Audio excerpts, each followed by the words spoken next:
ตายแล้วอันนี้กดในวิดีโอเลยใช่ไหมเนี่ยถ้าเดี๋ยวจบแล้วก็กดกันเดี๋ยวจบแล้วกดเลยเงินเดือนก็น้อยไม่ปลอดภัยทั้งเพราะเป็นไม้นอนหนาวพี่มีศักดิ์ศรีไม่มีดาวเราได้จะคิดเมตตาพี่เคยปกป้องอย่างอาจหาเพราะหมู่บ้านท้องถิ่น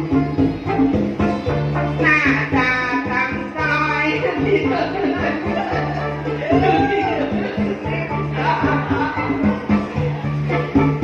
ได้แม่มองจ้องดอกฟ้าวาสนาไม่มีน้องเป็นแฟนนายร้อยนักรบชิดน้อยสงการแล้วนี้